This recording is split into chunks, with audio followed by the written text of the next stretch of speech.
A very good morning, everybody. I am CA Narasimhan Ilangovan, partner Ken & Company, practicing chartered accountant. It's wonderful to connect to all of you through this webcast, where we thought we will bring forward a series of sessions on data analytics. And that is where I wanted to take you guys through this journey of data analytics. So let me give you a background what went into before we got started with this. What happened was we realized that there are a whole lot of opportunities which are actually emerging. At the same time, there are newer things which is actually coming up. So we are not too sure how the world is going to shape up post-COVID. There are definitely new skills which are going to be in demand. There are definitely newer activities and newer items which is going to take us through. This means there is a necessity for us to understand what is this new technologies and how, as a professional, I can shape up in this particular domain. So in this context, I just was a thought process for me. I said, why don't I do a small web series just for an awareness purposes? Because we need to make people aware. The moment people are aware, the moment people are empowered, they themselves can take the next step. So that was the thought process which I had.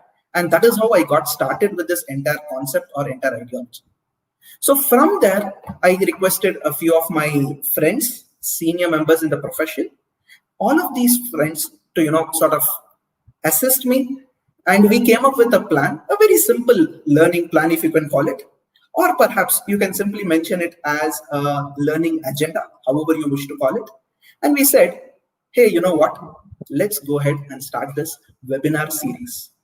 So today is the first such session where we are going to discuss what exactly is data analytics all about and why is it making noise? Why is this particular issue coming up? Why are everybody speaking about it? Correct? So that is the background under which we are going to set this particular context.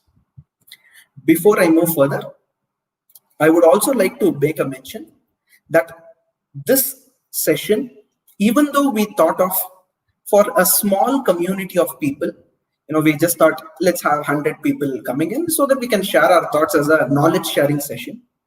But thanks to technology, the way it went viral, many of them, literally many of them have registered.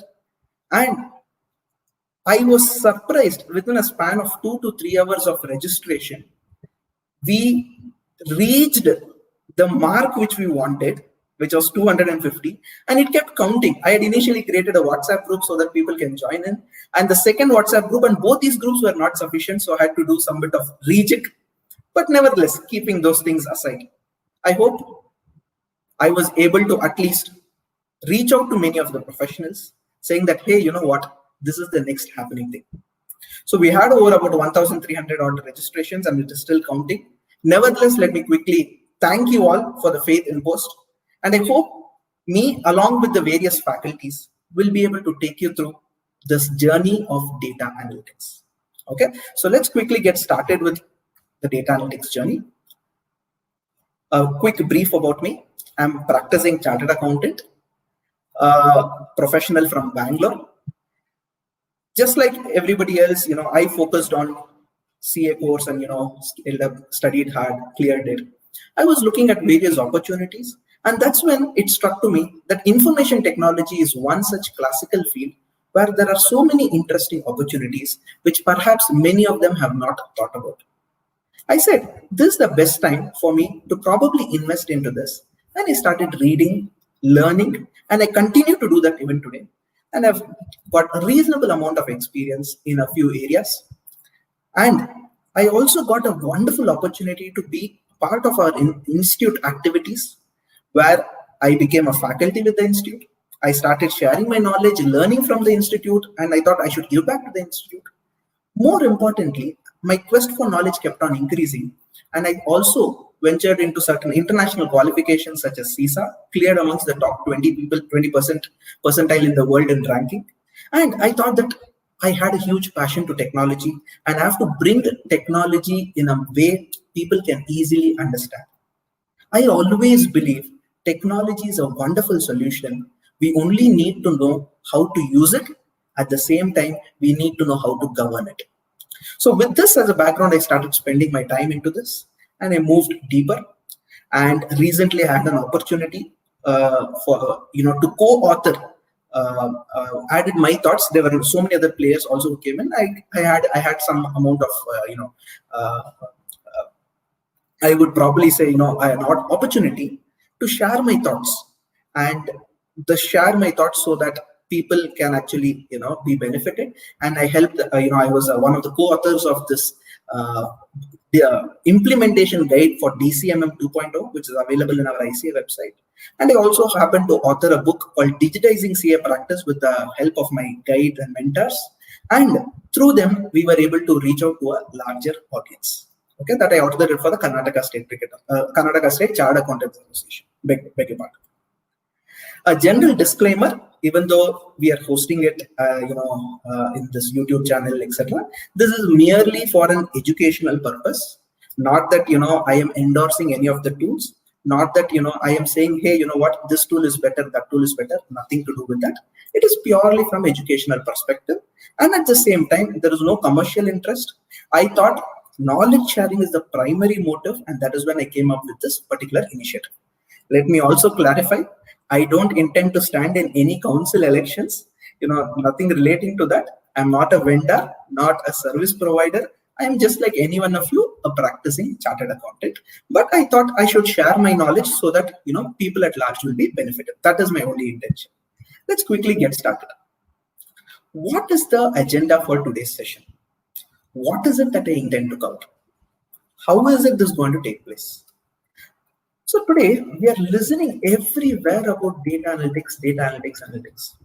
In fact, it is believed that this is the hottest buzzword in the market, and it is the truth.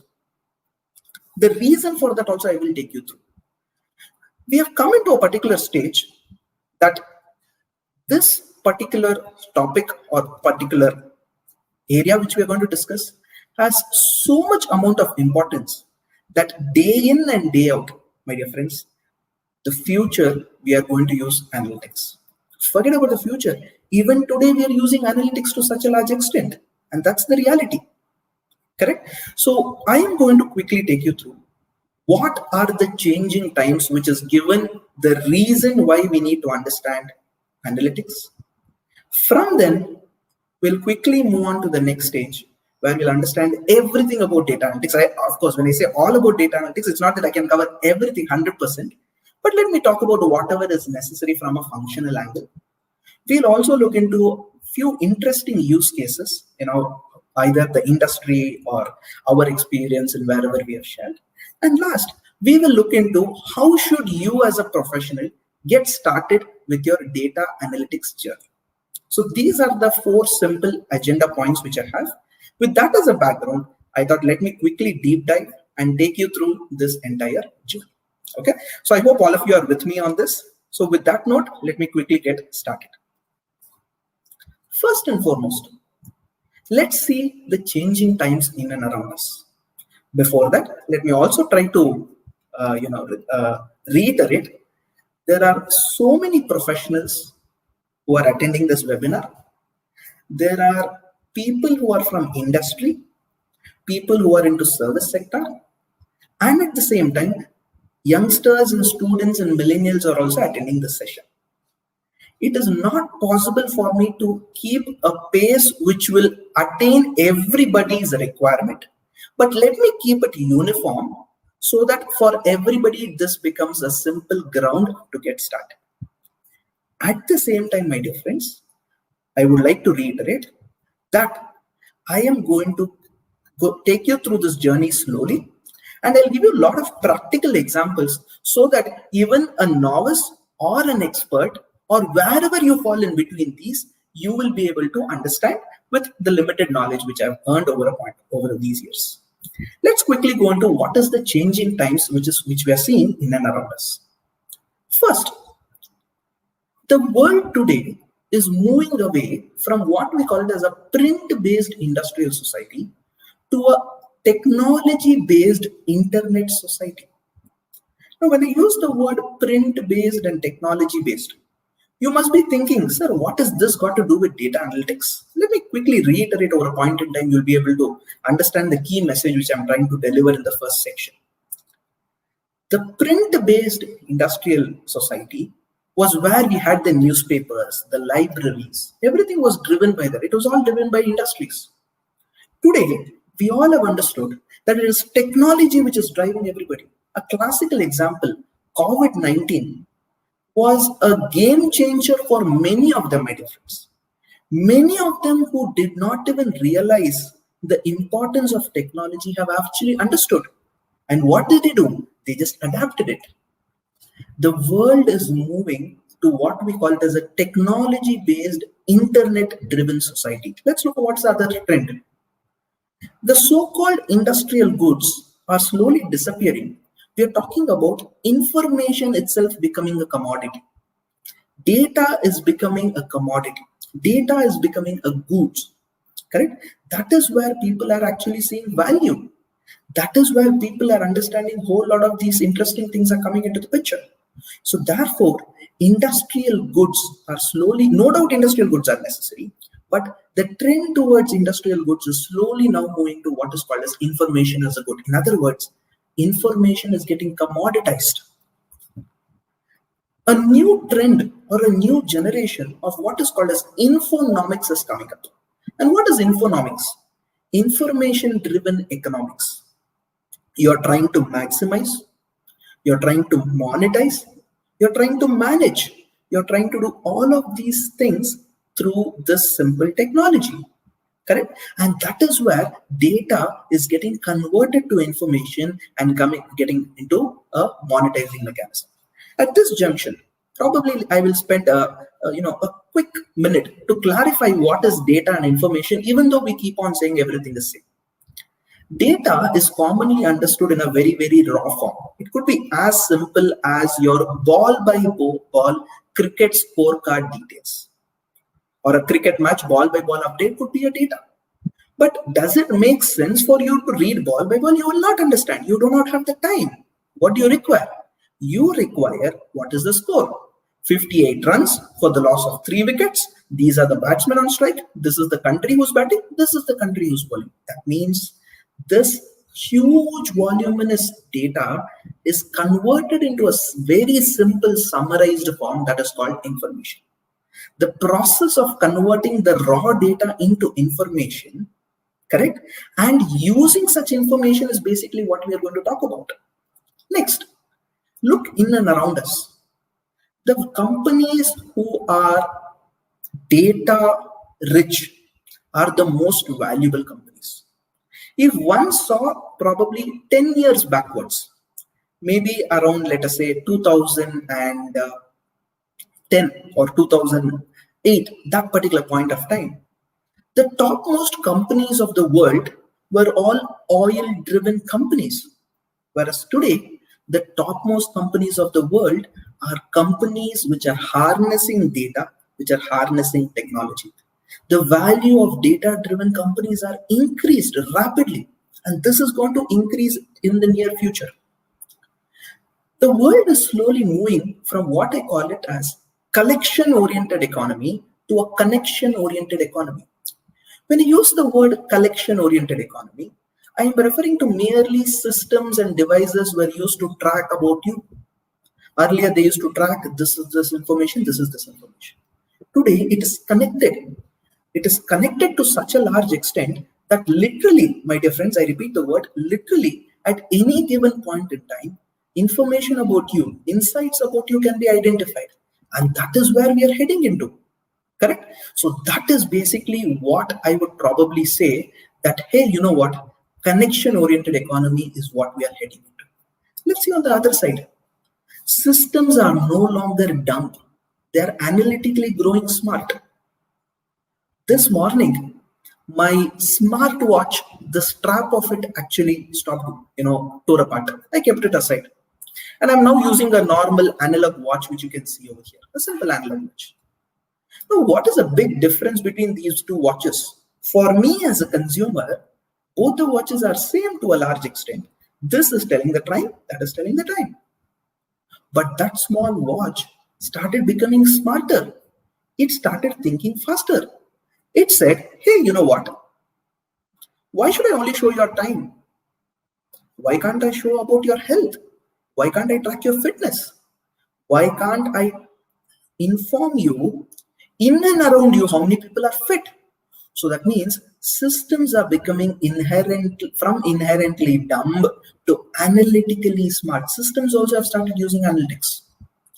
And the entire world today, the growth of data is just phenomenal. Everybody is data rich.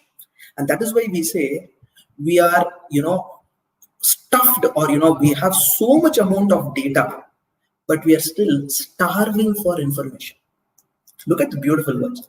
We are rich with data, but we are starving for information. And that is where technologies such as analytics play a huge role. The next thing, this is something which we have to understand clearly. Digital transformation is become a buzzword across the industry. Let me tell that to you. Digital transformation has become a buzzword across the industry. Why? The reason is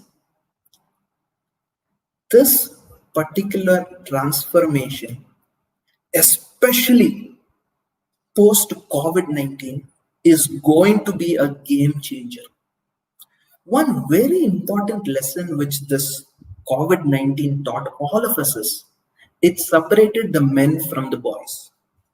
Those who knew how to survive with basic elements of technology, and those who lacked that ability to get themselves upskilled, they are all separated. Who are those companies who are successfully running today? He or she who's adopted technology. Not that other companies are not able to survive. They are able to survive, but see the difficulty level. One might always think, sir, you're speaking about so much about technology. Technology, it has so many limitations. I totally agree. But I believe in harnessing the power of the good. And let us focus clearly on what the positive aspects of this technology is. So now, why did I bring you all of this? This is to give you a perspective that the world is slowly moving to a data-oriented economy. And that's the trend. Let's talk about two instances of transformation. One of the cases of transformation was a horse cart, what you see, which eventually became a train. Then we had an automobile. Then we had an aeroplane. We had ride sharing. Today we are talking about Tesla, autonomous car. Google has its own autonomous car. Correct? And we don't know what the future is. Maybe flying drones. Maybe, Albert Einstein once mentioned that if you are able to move at the speed of light, we will perhaps be able to, the concept of telepathy will work. Meaning, the moment I close my eyes and open my eyes, I'm on the other side. It may look imaginary, but it may probably be the distant future. Nevertheless, I am talking about the transformation which happens through this particular journey. On the other end, look at trade. It started off with trade or currency. It started with barter. Then we had the physical currency. Then we had what is called as the fiat money. From then on, we moved into credit card. Digital payments came in. Cryptocurrency came in. And we don't know what the future is. My dear friends, that is the way technology is evolving.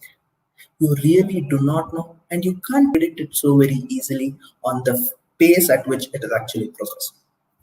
On the other side, probably in 1931, a farmer was just happy tilling his land.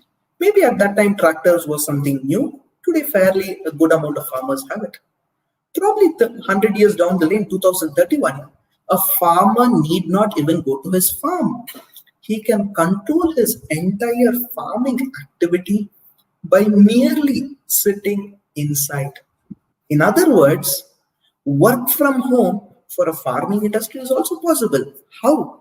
That is what is called as the power of technology. We are talking about precision-based agriculture, where a water to the plant goes only to the extent which is necessary.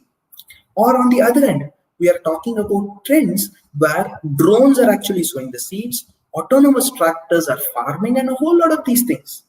Well, they may sound very superfluous at this point of time, but that's the future. But when all of these are happening, there is one trend which I want you to get connected and wait for that. I will bring that particular concept towards the end of this first section which I'm covering. This is World Economic Forum's Future of Job Report 2018. The World Economic Forum Future of Job Reports, it clearly says the roles of professionals are going to change. And this was in 2018. They've come up with a new updated report. It's not called Future of Job. I think it's called Future of Work 2020. I found this to be more relevant, even though the concepts of this and that are to a large extent same. They spoke about 3 different roles. And most of the people in the world will come under this bucket. Most of the people. I cannot say everybody, but generally. They talked about few roles which are always going to be stable. Now, what you see in the first bucket, these are going to be stable roles. An example could be, a professional, which managing directors, chief executive officers, software developers, all these things are going to be stable roles. They came up with new roles called as data analysts, data scientists, and if you read through this entire thing, they speak more about technology. One could say this is heavily biased towards technology, but be that as it may. On the other end, there are redundant roles. Those roles which will become less and less relevant. And this is where my concern was. I'm an auditor, I'm a professional, I'm a finance guy. And I was very scared to see my name coming under this bucket. Under what? Redundant roles. It says that data entry clerks, accountants, bookkeeping, all these people. As though this was not sufficient, I found, the accountant and auditors also there. And on the other end, I also found statistical finance and lawyers and insurance clerk. What am I talking about? The world is going through a disruptive phase. And this disruptive phase has given us few interesting ideas, newer roles, newer things are coming up. In other words, we cannot expect to, win the war tomorrow with the tools of today and the skills of the past. You need to seriously upskill. And that is one of the reasons all of us will have to focus on getting ourselves upgraded to the next version. And how is that going to happen? It's not going to be a rocket science. It's going to be a step-by-step procedure. And if you have understood all of these things which I just took you through, there is one common or one key message. And that key message is the role of data has never ever been understood much better than these recent times. And that is what I'm going to tell you. That is the role of technology. That is the role of data. That is the extent to which actually things are progressing. In other words, data, many of them call it as the new oil. Wonderful, because just like oil can be massaged, processed, formatted, rather than massaged, I better use the language, processed, cleaned, curated, you are able to draw so much out of it. But data, I'm going one level above and I'm saying data is not the new oil. You heard me right.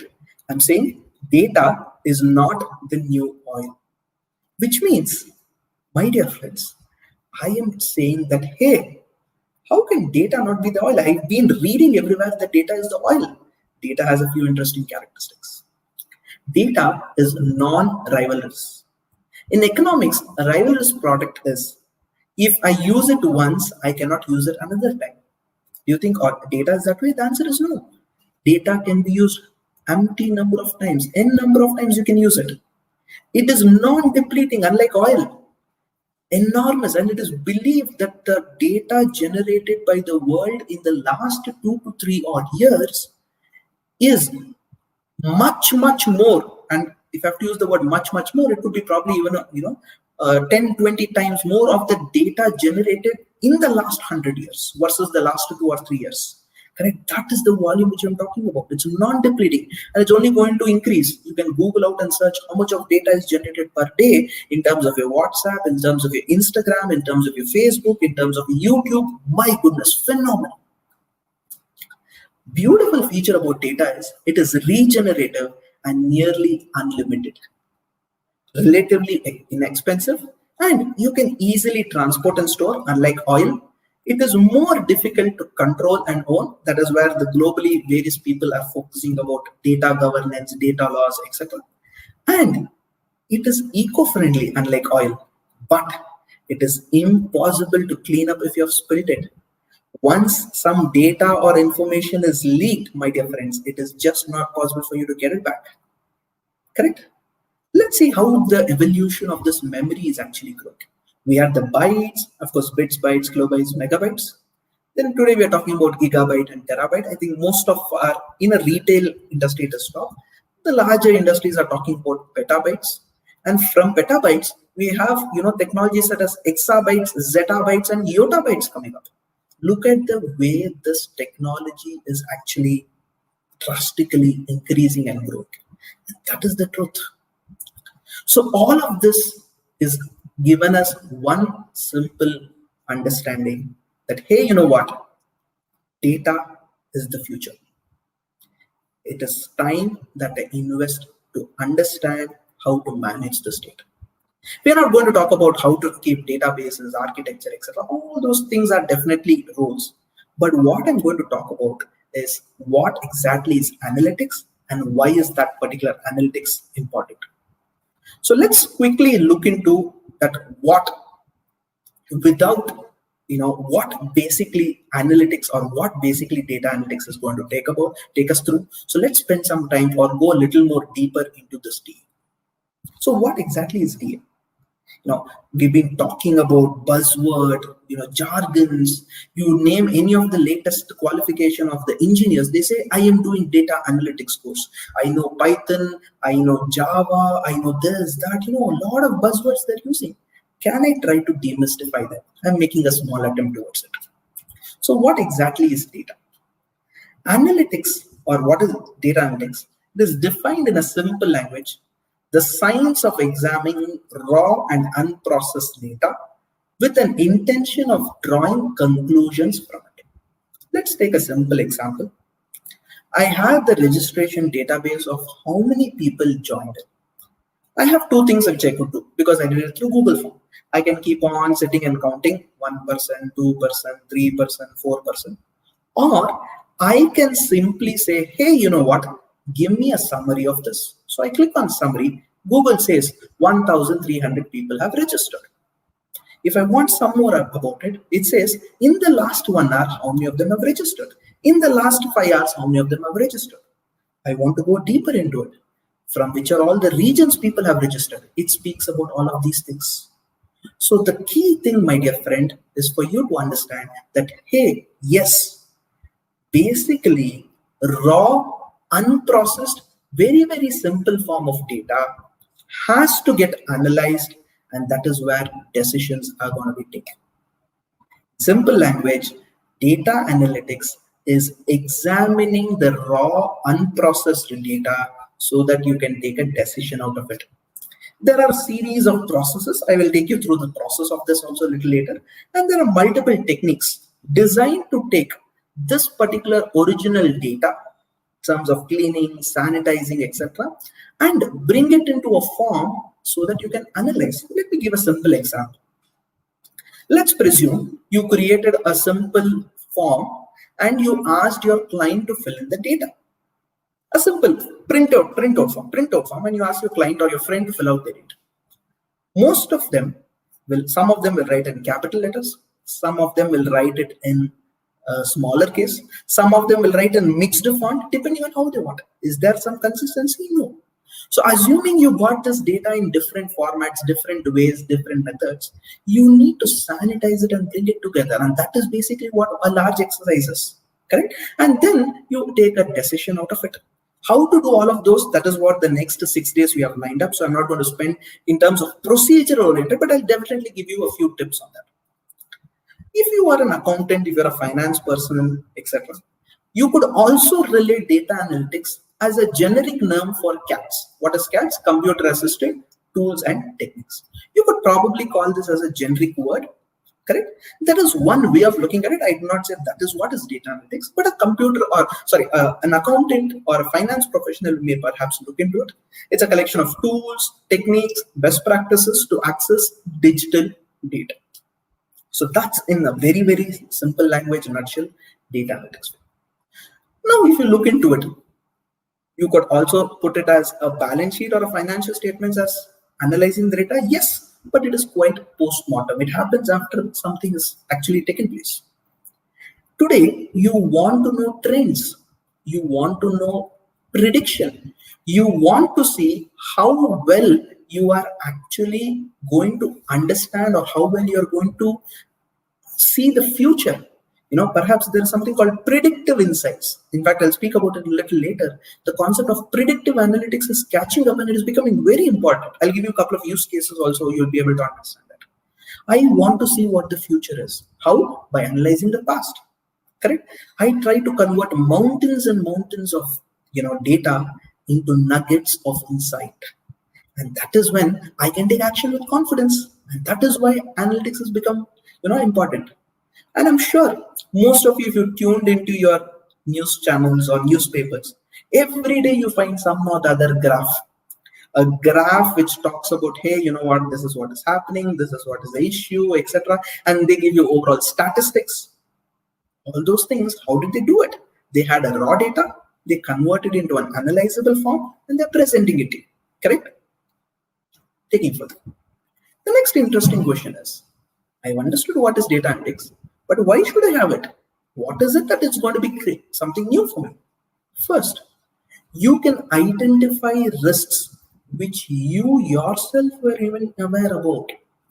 I repeat, you can identify risks which you yourself were not aware about. Example, if you analyzed a particular data or if you analyzed any basic information, let us take a very classical case. You are walking into a particular location and assuming somebody gave you an alert, hey, you know what? That particular location has got a whole lot of traffic. That's what your Google map does. So you said, oh, if I go that way, I have a risk that I may get stuck in a traffic jam. So I should probably move away from it. Correct? How is Google able to do that? It is able to do it with the help of data analytics. So I identify what is called as unknown risks. I'm able to identify risks which were not even known to me earlier. Second, I can get a deeper insight into business. I can actually see what is the trends. I'll give a simple example. If today somebody wants to, venture into business, one of the things which he should do is no doubt he can ask his friends, he can ask his neighbors, what is the business opportunities, etc., etc. What is one thing which he can definitely ask is, he can go to Google and ask Google, what are the search or trend results nearby my house? What are people near me or in India or in South India or in Karnataka or in Bangalore searching on Google? And Google will give you the top search results. Of course, there are something which Google gives on a paid basis. So which means you know what people are looking out for. When you know what people are looking out for, don't you think it makes sense to render that sort of a service or a product? The answer is yes. So you're able to get deeper insights into the business. You're able to create profiles. Now, what's a profile? I'll put it in a very, very simple language. Good olden days, go back to our schools. What used to happen? The teacher roughly knows if there were 50 students in the classroom. I know on an average 30 to 40% of the students will understand the concept the first time itself I explain. There are another 30 to 40%, or maybe about a larger population. I may have to clarify once again, they will be clear. But there'll be 10% of the students, correct? I mean, it's all about grasping skills, nothing wrong about each of them. The 10% of students, I have to spend a little extra time. That is how I am able to explain. There is nothing wrong with the students because each person is unique. And that is how did the teacher get to know that? The teacher got to know by actually profiling it. Now, what are these companies doing? You're talking about e-learning companies. They're actually profiling you based upon how slowly are you listening to a topic. How easily are you able to answer this particular question? Are you having difficulty? If you're not able to pass through this course, or if you're not able to pass through this 3-4 questions, I think I recommend you to go through this particular module again. So how are they able to do it? They are actually profiling you. And once you have profiled, I am able to get insights. Gone are the days where I said my profit was so and so after 6 months or after 1 year after to prepare my financial statements. Today I'm talking about profitability at real time. I'm talking about if I incur this much amount of expenditure, where will it actually give me a benefit? So I want to move away from my hindsight, which is historical. I want to move into futuristic. I want to look into foresight. What is the future? What is the trend? At the same time, I want to have a multi-dimensional approach. When I use the word multi-dimensional approach, I should look into not just one angle. Maybe if I want to increase sales, I can keep on giving freebies, but it is the cost of my margin. It is at the cost of my profitability. How much of cashback I'm giving versus how many people are utilizing that cashback. If you recollect, initial days, all these e-commerce companies gave huge amount of discounts. Then they started giving cashback.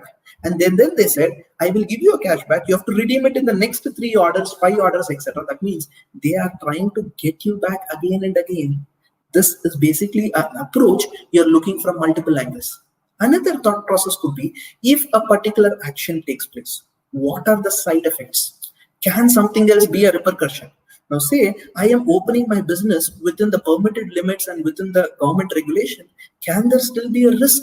Correct? What is the risk which I'm actually carrying? So people are today talking about data analytics, how it can be used for identifying patterns on COVID-19. I'll give you a couple of references a little later. And very important, the traditional methods of analyzing data are slowly losing its relevance. Why?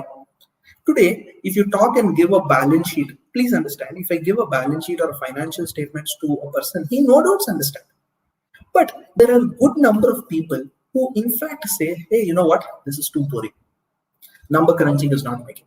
But the same thing you presented in his investor deck with a small graph. This is your source of fund, this is your application of funds, this is what it is. People are actually enjoying it. The teaching methodologies today kids prefer is that they want animation, they want augmented reality, they want virtual reality. I might endless. Today, everybody wants to be something different. So the traditional methods are slowly losing their relevance, but the concepts of traditional things will still hold good. The way we are going to use it is definitely what is going to change. So now that we have understood why or what is the importance of data analytics, I think we need to go to the next stage. What is it that I can analyze? I know that I understood the importance of data. I know why data analytics. Now, what is it that I can analyze? This is where I get started with my journey. Any data broadly is structured form or unstructured form. When I use the word structured form, I am referring to data which is in a format properly saved, safeguarded, etc. etc. It is in simple language easy for you to analyze. Let's take a simple example. All of you filled in a particular Google form. That form, if I go click how many of them enrolled from this time to this time, it is giving me the data. Why? Data was structured. On the contrary, if I sent you one application form and you had to fill it up, I had to appoint somebody to type that. The moment they type it, there could be spelling mistakes, there could be various issues. So structured data is always easy to analyze. But the problem or the advantage or the challenging comes in the area of unstructured data.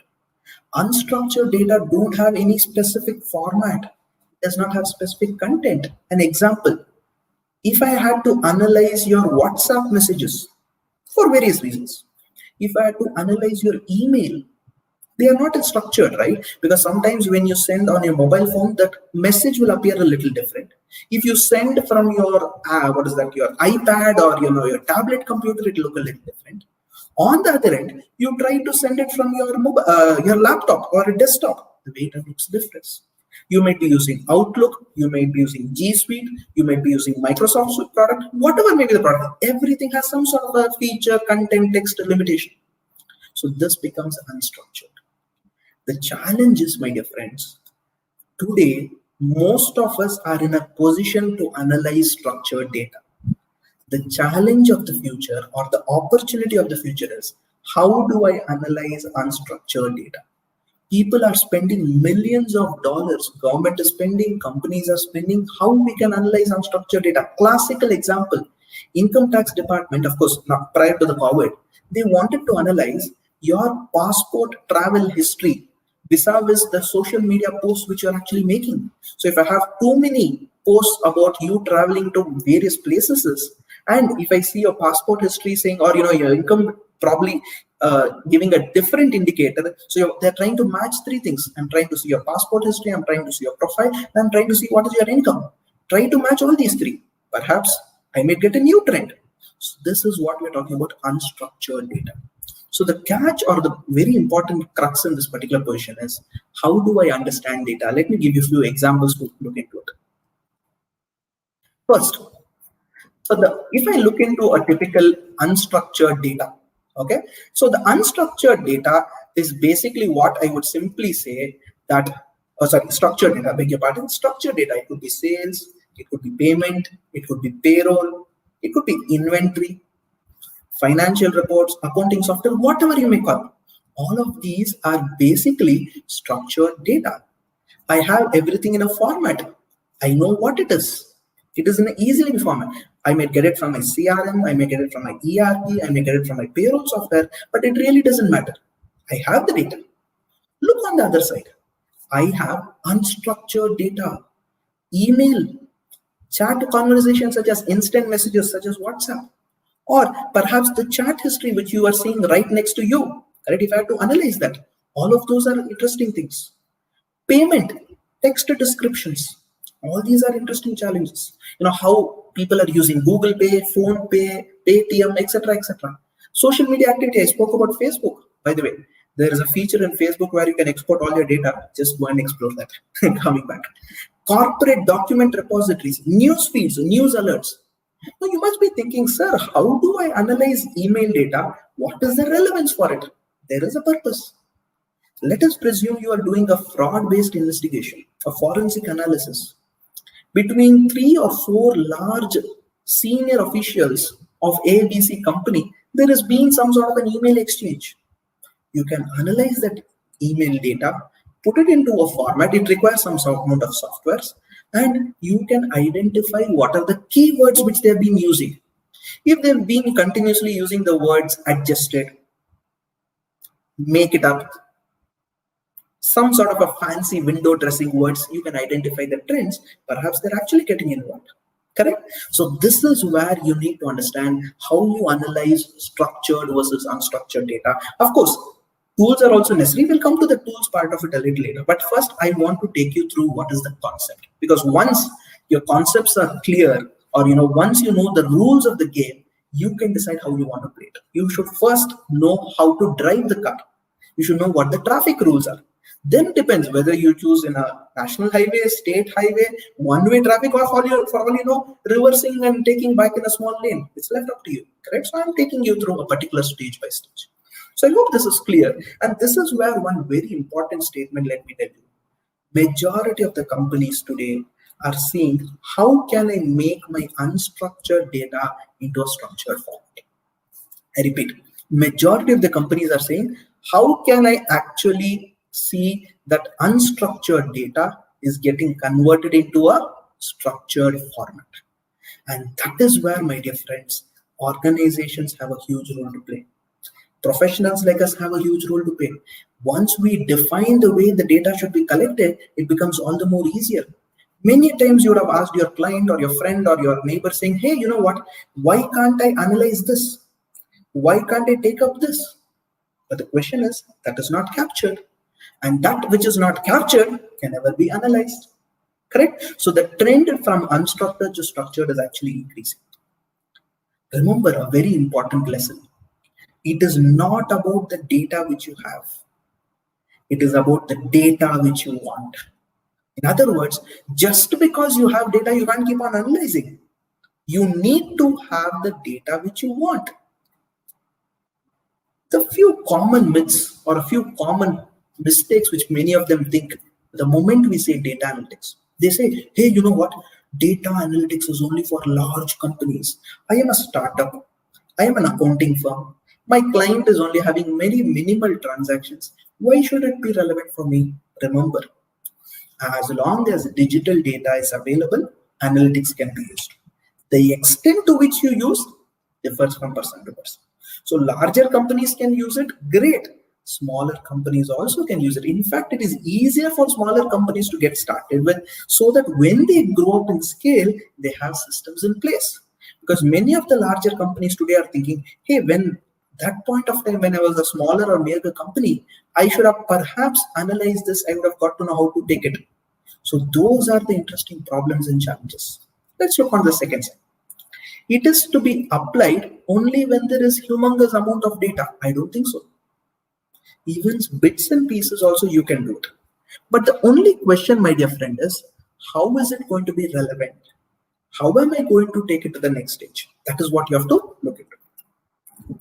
Next, the very important question is, does it require complex tools? No. You can start with your data analytics journey with a simple Excel spreadsheet. A simple Excel spreadsheet, you can get started. While I'm not saying that everything you can analyze, that is where you get started. And that is the reason why we have designed this session, where day by day you're slowly going one step at a time. You initially start off with basics. From there, you actually go to the next thing. Next, I need to be a data scientist to analyze data. This is something which is, unfortunately hit the minds of various people. First, let me clarify what a data scientist is. Who is a scientist? He discovers something new. Agree? He discovers something new. We call it as a scientist, a researcher, scientist, what? Who is a data scientist? Using data, he discovers something new. He discovers a pattern, he discovers a trend, he discovers a behavior. It could be anything. For example, assuming you're monitoring the drugs or a medicine or a vaccine on people, vis-a-vis the spread of disease, he is doing so much of intricate analysis with various combinations, etc. No doubt some people call it as a researcher. One other perspective is to call that he is using large sets of data and he's able to analyze and draw a pattern out of it. So he called him as a data scientist. But can only data scientists use it? I don't think so. Anybody can use it. It's all left to how one would want to interpret it. Next, one fearful factor which many of them think, hey, it should be purely mathematics and statistics. It should be purely based on math and stats. I'm afraid I don't think so. Maths and stats are definitely added advantage. But I'm sure the basic math and the basic stats, all of us know. You need not go so deep into coefficient, regression, skewness. All those things are definitely good things to have. But you can begin your journey with even basics.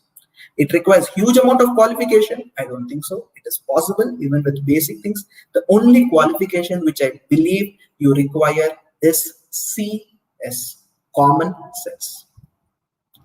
Next, heavy investment. I don't think so. Tools are available. Few of them are free. Few of them are paid. Few of them come with a nominal price. There are some tools where it is available for professionals as low as even 2,000 to 3,000 rupees per month. You are able to get a decent software and it is able to analyze the data. Correct? And it's all about algorithms? I don't think so. Now, this is on a jovial note, but this is where an importance of analytics comes in and the importance of professionals comes in. The data which you are drawing a conclusion should be meaningful. You don't want cases like what you see on the image. Elsewhere I remember doing some sort of a Google search. I couldn't put it over here. I was not able to trace this origin immediately.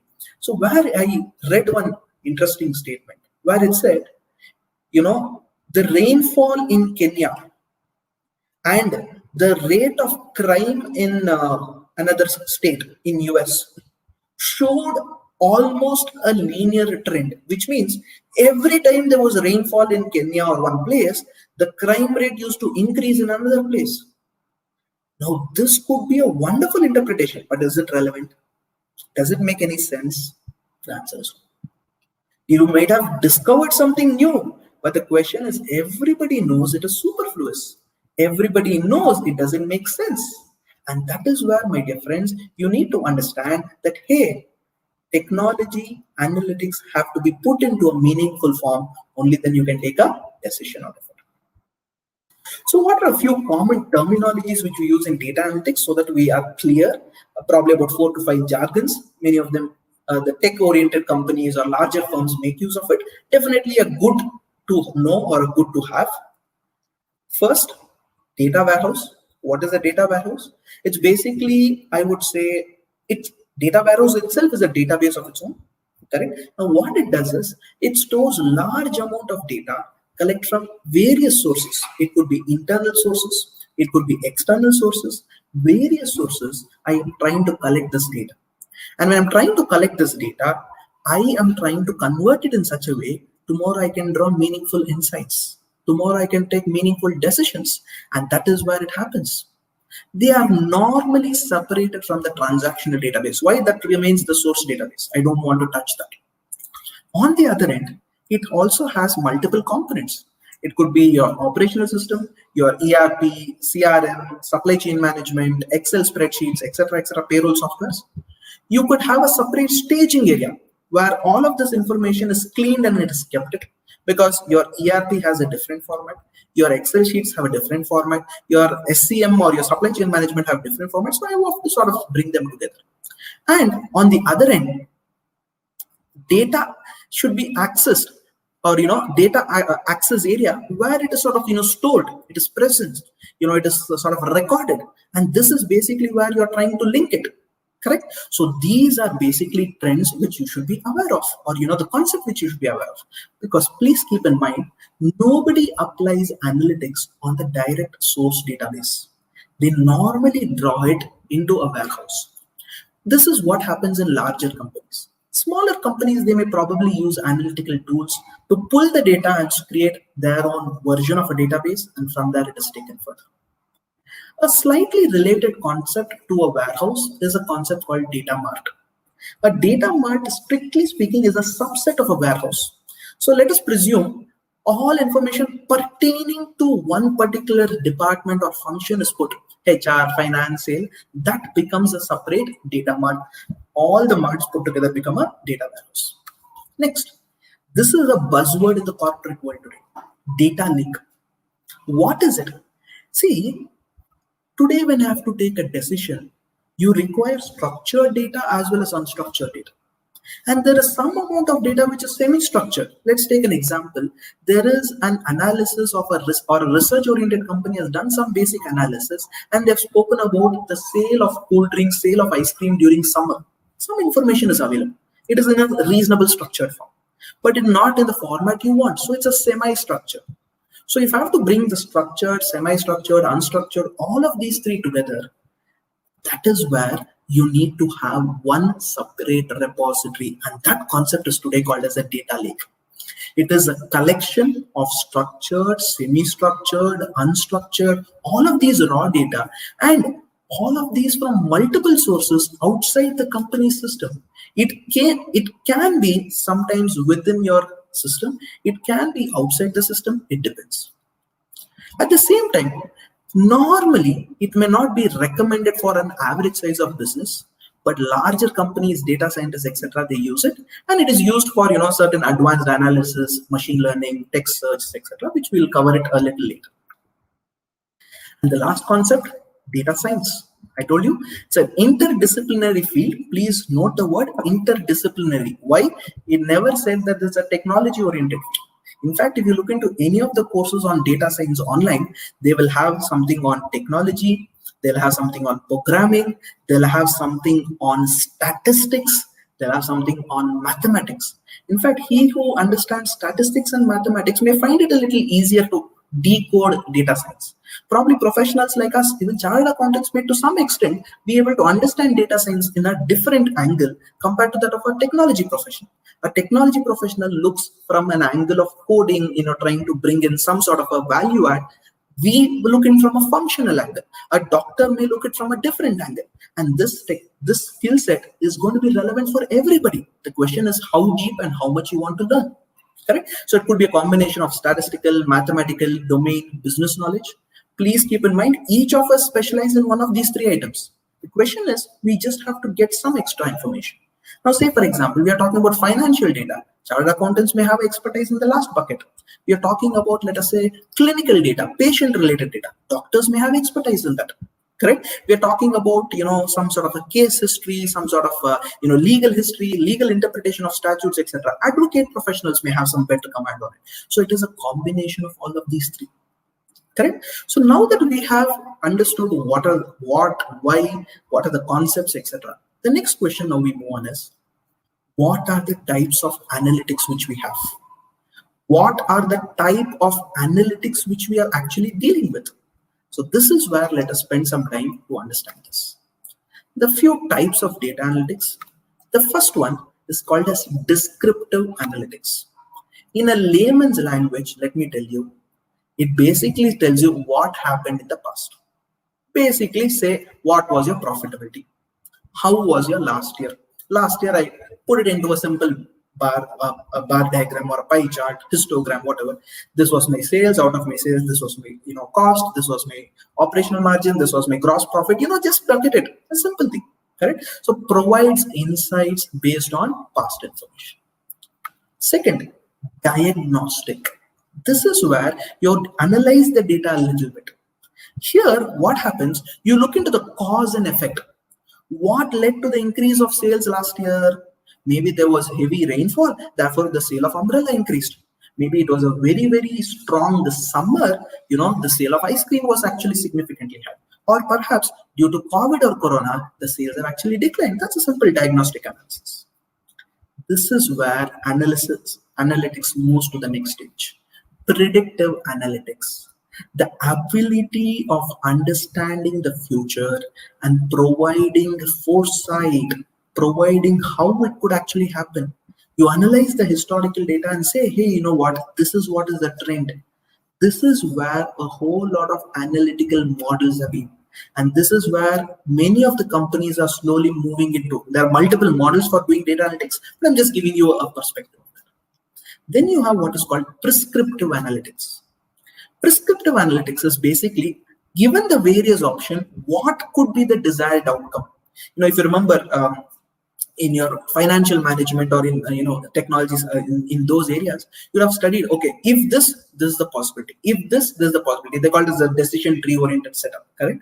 So that's basically what a prescriptive, one way of looking at it. That's basically how prescriptive analytics works. So identifying the best option to choose given that there are multiple options. And last, cognitive analytics. This is where I use machine, I use pattern, I use algorithms, I use AI to analyze the data. That means you are giving the machine or the system the intelligence to interpret it. Now this entire thing, let me take an example during the COVID scenario, how this has been dealt with. So if you have to talk about the COVID scenario, how this has been dealt with. Let us say you get one simple dashboard. This is the number of active cases as of yesterday. This is the number of cases, men, women, children, some basic information they give. That is descriptive analytics. Now the same thing they have said, this many people were infected because of this reason. Patient 10 to 20 were infected because of patient number 28 or 38, whatever. They've given some numbers. So that becomes diagnostic. Examine the cause, effect, past relationship, etc. Now, predictive analytics. Predictive analytics, hey, you know what? This gentleman has met further so many different people. Correct? So these 3 or 4 people now should get a indicator. So that is where government wants to give an alert through that the app which they have mentioned, Arogya Setu. We are not here to discuss whether it's good, bad, etc. I'm talking about the concept. So what that app is supposed to do, it's supposed to give a trigger the moment a person has unfortunately met somebody else and that person has been infected. It may give an alert to this person. So it's a lot of a predict. So based on this, the government can predict how many such people can actually have this, and you require data for that. Then you have prescriptive analytics. Okay, I know many of them in this particular region are actually affected. Can I bring a lockdown in that particular region for 7 days? And that is what is going to happen. Because see, you can't run an economy with lockdown itself for a long period. You need to revive the economy, correct? At the same time, well-being of people also is necessary, correct? So that is why you need to take these measures. Next, last is cognitive. Now, this is where some of the advanced countries have gone to much larger stages, where based upon your facial recognition, based upon where you're moving, based upon which all places you've visited, it is profiled you, and it is sort of, given warnings to the the government or the particular region. Hey, you know what? All these people using with the help of artificial intelligence, machine learning, it is actually recognized. Hey, you know what? Some things like this could happen. Correct. So this is where analytics is basically, progressing. And my dear friends, a lot of us are still probably with descriptive and diagnostic. We should slowly start moving to predictive. And that is where we will be able to bring value to the table. Of course, it's a process, it's a transition. It's not that one day I will get to know this, correct? But it's all about trends. How do I understand? And this is where you need a lot of, domain knowledge and expertise. And that is why I say, for a person to be successful in data analytics, it is not necessary that he should only know the software. He should only know the technology. He should only have, expert knowledge in business. No, it's a combination. That is why if you see the word data scientist, it is a cross-functional role. And that is why you have, especially in medical diagnosis, you have doctors working with engineers. You have an income tax related diagnosis, or income tax related analytics. You have professionals like chartered accountants, tax experts, etc. All these people are working with people who know how to program. Correct? All these have to come together, and that is how you'll be able to deliver value. How do we reach that? We'll go again. There are a few more things. Yeah, this is something which I wanted to mention. The COVID Analytics. It's a website which probably you can visit it whenever you're free. The COVID Analytics. It basically talks about what is the position. It's a Bangalore-based techie who's developed it. It basically gives you information about what is the statistics. It gives you overall position. It gives you active cases, inactive cases, recoveries, fatalities, how much has been tested. Of course, they put it in a very, very analyzable form. One could go visit this website. You can get an understanding of how data is presented, how it has been analyzed, analytics, etc. Those all things you can leave it. So I'm just trying to give you something live so that practically after my session is over, you spend some time and actually look into that piece of the cake. So now I've understood, sir. Wonderful. The last 1 hour has been insightful. I have got to know that I need to get started with analytics. I need to say, hey, you know what? It's time I move into analytics. The real question is, how do I get started? Or what are the steps? So tomorrow I get the data. Very good. First thing is obviously require data. Yes. So I take the data. It may be Excel spreadsheet. Some of them are using from an accounting software such as, your Tally. It may have data. You can have software that is slightly in the upper end. You have this cloud-based accounting software. Forget that. You are a larger company. You have SAP. You have your larger Oracle database. Whole lot of these things. The first and foremost is you need to understand what is the data which you have in your hand. Without analyzing the data which you have in your hand, if you say, I want to do data analytics, I want to do data analytics, why? Everybody in the world is doing data analytics. Correct? Just because my neighbor is doing something, it doesn't mean that I also have to do it. First, I need to know what is the relevance for me. Correct? So, assuming you're a laboratory, and the laboratory wants to do data analytics, it may probably be quite difficult because most of the data in a typical traditional laboratory system is either through a pen paper mode. No doubt they may have digital systems, but there comes an extra interesting question. Can I use patient's data and do analytics out of it? Correct? Questions of privacy will come into picture. Of course, those are all issues later. We will address that. But yes. So what are the steps involved in analytics? First and foremost, get your data. After you have your data ready, this is what you have to do. First, curate the data. What is the meaning of curate? Of course, these are not rocket science. These are the wordings which I've used. But this is just to give you an idea. Hey, you know what? These are the steps. Correct? So this is basically what you need to understand. Curate. What is the meaning of curate? Curate means cleaning the data. I repeat, curate means cleaning the data. Now, assuming, your child brought the school marks card, her school marks card, immediately you will look into it and say, hey, what is this? Why low marks in mathematics? Why low marks in statistics? We would have actually got much lesser than that. But anyways, our child should not know that. Correct? So we will ask all those questions. The child is a little fearful. The next question, what do we ask? Who was your class topper? Now what the child will do? The child may probably say ABC. But if the school had to have all the data in their report cards and they had to spend time in analyzing it, it is not possible. So what they do, let us presume they brought on high advanced system, scanned the entire report card. Now I have digital report card. Can I analyze with that? No. I need to get it into simple language, rows and columns. I need to get it in tabular form, in simple language, Excel sheets, spreadsheets. Unless I get it that way, can I analyze it? The answer is no. I hope you're able to understand. That means the data first should come in an analyzable form, and that is where you need to curate it. Example number 2. You are going to a bank. You download a bank passbook, or what is that called, pass sheet, or some people call it as an internet downloaded bank statement, whatever terminology called. You are downloading it. The moment you download that, some of them come in PDF, some of them come in Notepad, text file, RPT file, TRP file, I don't know what all formats. Correct? Now, if you ask me, boss, analyze this, can I get started with the analysis? The answer is no. And if you are a finance professional, or if you're a professional dealing with taxation, you would have visited the GST website. The GST website, if you have to download that, what is the GSTR 2A, I think, correct? That report earlier was available only in JSON format. Now I think it's available in Excel also. Now it is available in JSON format. Now I have an interesting challenge.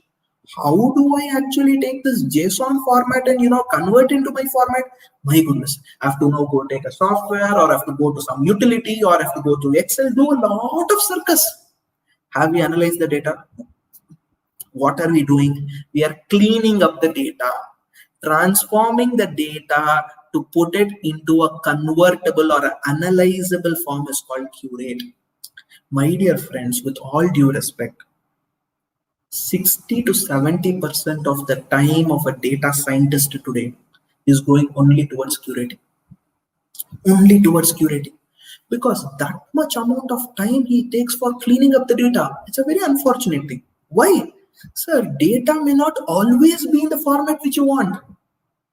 Yes or no? And in fact, this is a hard truth. We have to actually accept it. And many of them, because of this reason, they're not able to progress to the next stage. Because 60% or 50% at least of your effort goes only in cleansing up the data. The question is, what will I do and analyze? And that is where we move into certain softwares to do that. We ask the software to clean it up. We have CAD tools, we have Excel spreadsheets, we have audit softwares, or we have data analytics programs which can actually do multiple functions. So the first part of the exercise is curate. The second part of the exercise, my dear friend, is once you have curated, you create a profile. So what is profile? You need to understand what data you're using. Correct? My dear friends, how do I know what is the analysis I have to do without even knowing what the data is? Yes or no? The moment somebody gives you one Excel spreadsheet, what is the first thing you'll do? Directly you will start analyzing this, that? No. You will see what is the accounting period, what is the contents of the data, how many rows and columns are there, what is the information, is it alphabet, numeric, all those things you have understood. Then you do a very, very simple thing. I want to just see how many records are there. So you apply a filter, you put a filter, or you take the sum total below an Excel sheet, you get one small option, the total number of rows. Now this is the first step you get started with profiling. You are basically understanding the data by grouping it together, by bringing in certain things. Now this profiling, you can do example column statistics. You can do a very powerful profiling concept called stratification. Very, very powerful, let me tell you. In Excel itself, you can use with the help of pivot. I think it will be covered in the due course. What you can do is just to take the Excel sheet, insert a table or insert a pivot, pull the data. Simply tell the data to, there is an option available. You have to just right click and say group the data. The moment you group the data, it will group sales, 5,000 to 10,000, 10,000 to 20,000, whatever. You have to define the limit. It will group under that. And it will give you a basic default value. Now, don't you think it makes a lot of sense for you to analyze that data? Because we can do what is called as decision making with that, or your next step, what you can do. Now, please keep in mind this one slide which I'm going to tell you, whichever type of professional you are, you can use it. Not just for finance, not just for taxation, not just for audit. Even if you're into medical diagnostics, you can actually use it. It is very important. Once I complete this slide, I'll take you through that step by step. Third, I need to analyze the data. When I use the word I need to analyze the data, I need to examine the data in depth. I need to understand the features of the data. I need to see, perform certain statistical techniques. I need to perform certain functions. Now, this is where I'm actually, sort of going a little deeper. This step and the next step may sometimes sound similar, but it is probably, I would say, step A versus step B. First, you try to sample the data. You try to filter the data. You try to identify outliers for the data. Various things like this you can actually perform. So a whole lot of these things can actually be performed, and that is where analysis becomes very crucial. Examine the data in detail to identify essential features. Sampling, outliers, filter, etc. What's an outlier? Say, for example, you want to pick up all the sales who are more than 3 times that of the average sales. You get to know who are all the fellows. So basically, you're putting everybody into a sort of a graph or a diagram and say who are the core part, average, 2x of average, 3x of average, who are the outside guys. Why? You can get to know what could be probably an outlier, an exception, or maybe that is the order. Maybe you do not know. Correct? There could be the rich could probably use that, the poor could use this. You don't know. It depends. The fourth is investigation. Now, this is where you've got some sort of an idea, some sort of a trend, some sort of a behavior. Now you're going into the depth. Can I use statistical queries? Can I use, there are certain functions. In fact, a little later, I'll take you through the functions. Correct? So can I use all of this? That is what we are going to look into. Correct? So that is basically what I'm referring to as investigation. Observing, querying the data, statistical queries, RSF, Benford law, a whole lot of these things. Last is, of course, you need to make a report, a document, and say, boss, this is what it is. Let's take one example to take you through this entire thing. You have data which is your downloaded from the bank statement. You need to clean it up in the format which you want to analyze. You can profile it based on month, based on payments, based on debit, based on credit, etc. You can analyze who are the top players, the bottom players, highest, lowest. You can go investigate, hey, you know what, in the month of January, where all I made payments, in the month of February, where all I made payments, during COVID time, where all I made payments.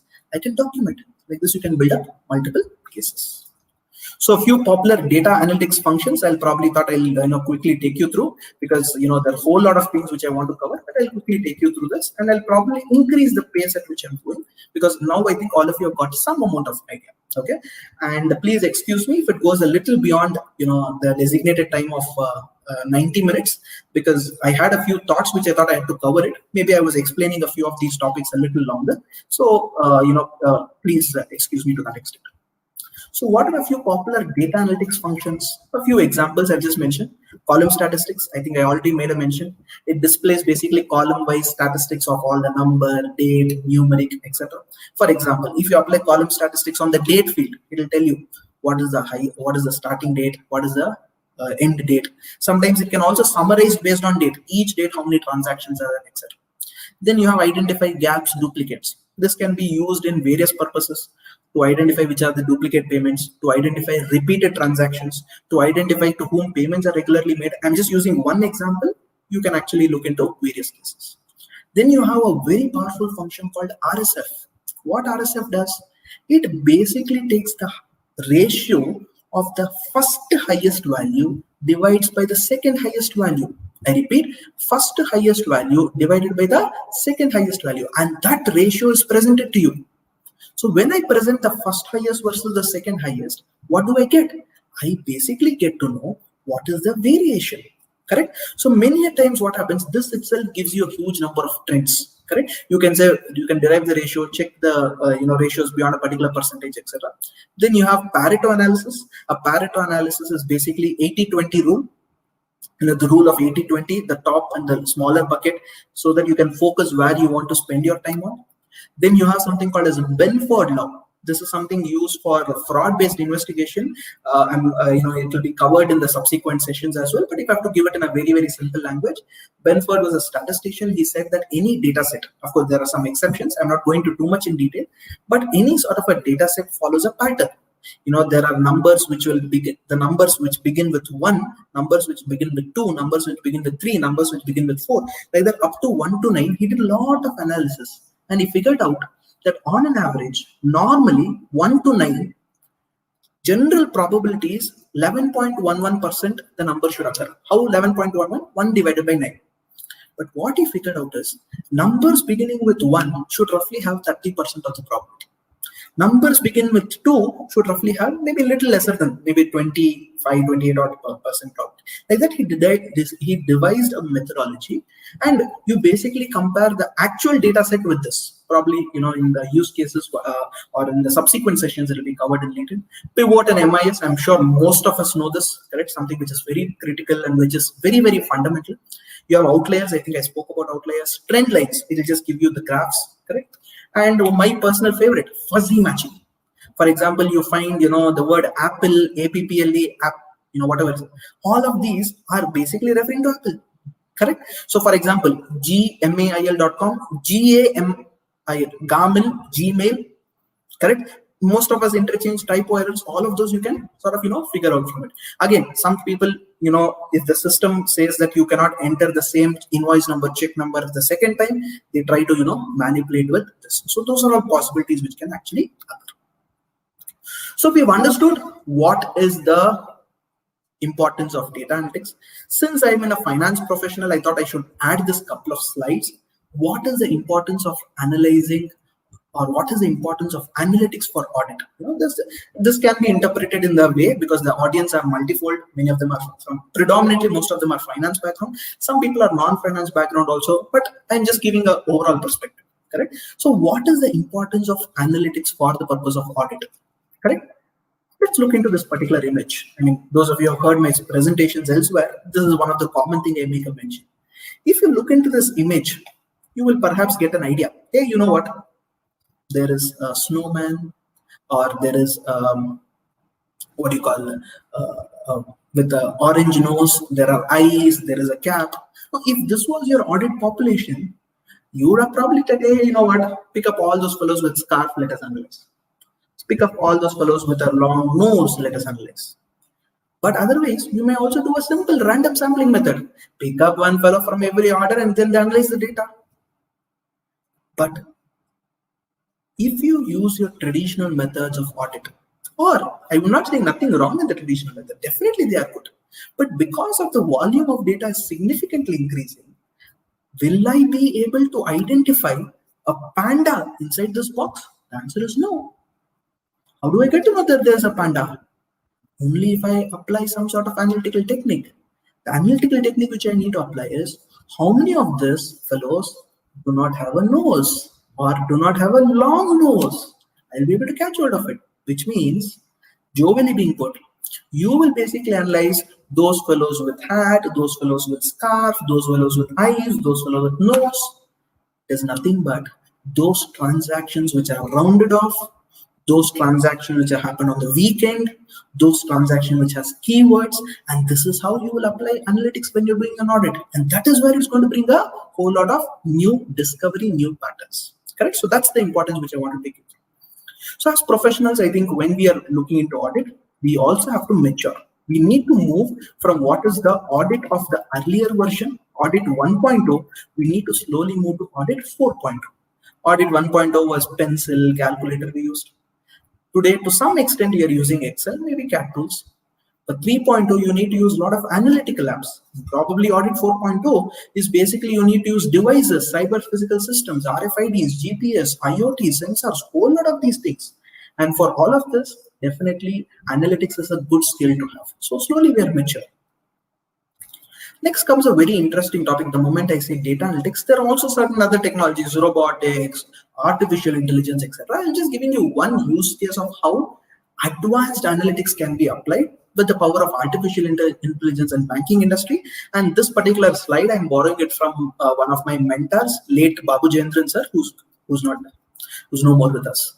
So it's a simple profile where you get to know by looking into the the image. There's a banking transaction. There are so many transactions which are pushed into the banking setup. How do you know which is fake and how do you know which is real?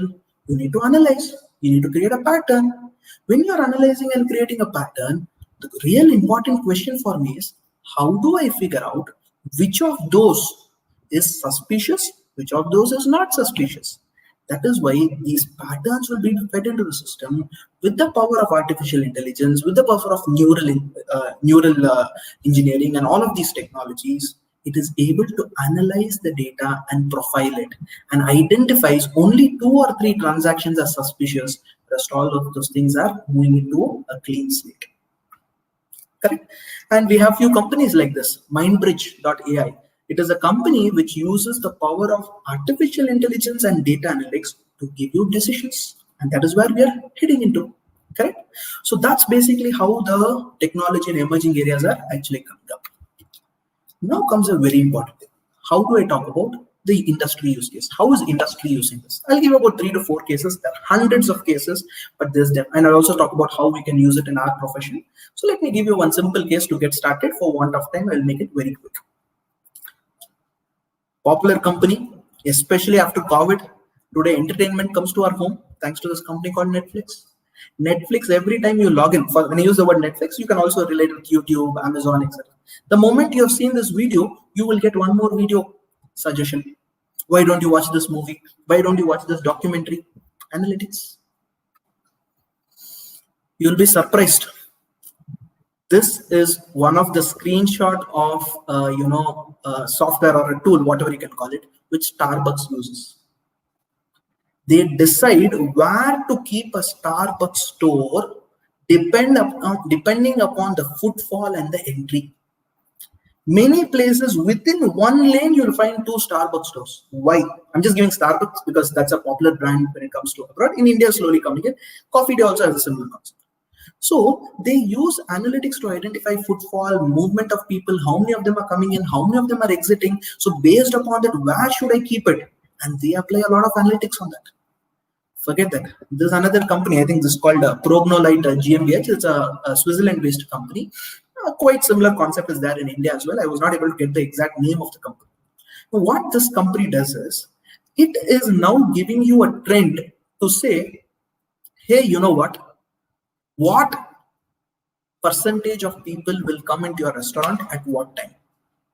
Beautiful thing. An Indian startup has also come up with this. He does restaurants billing analytics. Now what they do, they give information about the related restaurants in that particular region to everybody. They've anonymized the data, sanitize the data, etc. It will not say this hotel or that hotel. It will say on an average, if you are using this fellow's software and assuming you're trying dal makhani at let's say 300 rupees or 250 rupees, it says, hey, you know what? The related range is 130 to 250. Do you want to price it at this range? So it is doing some sort of analytics like that. So that's basically this. And this is very, very fascinating for me. A company called, I think, Colib Tree or something. Even Oral-B is also providing the service. Very, very funny, but look at the way they model business out of it. It can actually analyze your data. I repeat, it can actually analyze your, what you call as your data, or it can analyze the way in which you are moving your finger or your brush and identify whether you're brushing properly or not. Now look at this. Where all analytics has been used. You must be thinking, sir, that company is such a foolish company. Why are they analyzing it? No, they have a reason. Now, one of the reasons which they have mentioned is the cost of dental insurance apparently in a few locations are extremely high. What this company does is, if you are brushing your teeth properly, it means lower possibility of your tooth getting decayed. Therefore, lower possibility of you going to the dentist. When you have a lower probability of going to the dentist, That means your risk is lesser for me. I will reduce your dental insurance premium. Look at the way people are analyzing. You can't even imagine, my dear friends. That is where I'm telling you. See what and what is compared. That is where the world is heading to, correct? Whole lot of new opportunities and markets. All right, so let's quickly look into a case study. This case study is basically for an e-commerce company, how they've used it. Apologies for the confusion. I think there's been some, call alerts which I'm getting. I'm sorry for that. Yeah. So if I look into, there's an office phone. I'm sorry, I think I had to unmute it. Sorry for that. Yeah. So I'm looking to a typical case study. A case study of an e-commerce company, and what this e-commerce company is doing is they had a variety of goods. What you can, typically you can imagine 10,000 odd products, more than 500 vendors, and typical scenario like any other e-commerce setup. The goods were received, purchase order were auto-matched, debit credit note was automatically matched, vendor used to supply the goods at different warehouses. There was no restriction on maximum quantity per order. Manual intervention was present. So when we had to analyze this data, we got to know a few new interesting analysis. Now, a couple of them I'll just share it with you. One of the simple things which we analyzed data was, we simply said, I will take the same vendor, let's say vendor name or vendor code. I will take the same product. Compare the vendor, material code versus the product code. So I had two fields. And then also compare the price. So I said, okay, fine. Look at that material code. Look at the quantity, look at the price. I was not able to get much of a behavior. Then I thought, let me do a little different analysis. I took the vendor code. I then took the material code. And I said, is this particular vendor supplying the same material at different prices? I didn't bother about quantity this time. I bothered about the price. So vendor code was same. Product code was same. The price at which I supplied was different. This is called as a typical same different analysis, one of the tools which I used. Now comes an interesting question. If I am using this particular tool, or if I'm using this particular analysis, ideally the agreement was that everywhere you should use the supply at the same price. But when I went over here, I realized the fact that, hey, you know what? Every location, the price at which it was supplied was different, despite me having a uniform rate agreement. Look at this. If I use the traditional methods of audit, perhaps I will be able to identify, may not be so very crystal clear. A simple check, same different analysis. Second, this is an example of, I told you, that fuzzy match, where I try to match, various products. For example, if you see in that column, one of the columns, it says purchase of HDD. The next, in the same column, you look into the next row, you'll find purchase HDD of. Then you'll find check number something, check number towards printer. So all these names, I sort of, arranged it by using a fuzzy match logic. I was able to identify some sort of a duplicate values, correct? So this is basically what analytics can bring to your table. This is what you can actually understand how this is being practically used. So these are a whole lot of these apps. Of course, we are not going to cover every app in our discussion. Excel, ECAD, DataMelt, NIME, R, ACL, IDEA, Power BI, MDA audit tool. All these are interesting apps which have actually come up. You can just go ahead and explore them. But of course, I would suggest, take one step at a time, go through this journey for about 6 days. You will get an idea. Then the world is left up to you for you to explore these things. And not to forget, the moment we say data analytics, there is a concept called visualization. We want fancy charts. We want fancy, these things, correct? So this is an example of a fancy chart. This is called as a word cloud. How did I do this? Most of you, when you're filling up the form, I asked you one question, if you remember. I asked the question, what is the objective or what is the reason for which you are joining this data analytics course or, the web series? All of you had various reasons. I took all those various reasons and I identified, key words out of it, and I was able to prepare this word. You're seeing it? Now, this can become important depending upon where and when you're going to use it, correct? So it's like I have multiple such things. One other case, this was developed by my colleague, where he developed or brought in a concept called as a receivable dashboard. It's a simple video which I'll probably, play it. Hopefully it does play. So it's a very, a simple thing. Look into this. It gives you an overall perspective. And this is done using Power BI. There are hundreds of softwares which are available. Basically, a business wants to understand what is their receivable position, what is their payable position, correct? So I try to take this entire thing and put it into multiple ways and click. So look at this. I click on one button, I'm able to get some results. I double click on, I can go deeper. I want agent wise, I want client wise, I want location wise or branch wise. All of them are possible. And if you feel nothing I want, go back to normal. Correct? Go back to the original data. So I can actually see it. I can see that information. So that is the power of data analytics, visualization. Those of you who are in the field of MIS, etc., I think visualization is something which you should definitely understand. For those of you who are in the field of audit, visualization is an added advantage to convince the management, but it is not the only way in which you can do the data analytics. So this can also be done through a mobile phone. Just an example, just to give you a perspective. A mobile phone also, you can get the same view, where you can click, drag, etc. There are a lot of Power BI apps available. I'm just giving you one case. Power BI is just one tool, hundreds of tools which are available. And of course, I'm not going to take you through the tools because each tool I've planned it for the next few days. Okay, so like this, various dashboards you can create, supermarket, sale, purchase, various things like this, you can sort of create it. So these are all possibilities which you actually have. Okay, so country wise, product wise, etc. Just to give you a thought process onto how it is actually possible. Please note, this is only the visualization feature of data analytics which I'm actually bringing in. I also brought in the feature of how you can analyze the data for your audit purpose and how you can look at from a larger angle. So now I am coming towards the toe end. Probably I'll take about 5 to 10 minutes to give a few key information and thought process. How do I gear up? How do I gear up? The first thing, we are in a world where we don't know what the future is. Unfortunately, but that's the reality. We do not know what the future is. Especially COVID-19 has created a fear amongst all of us.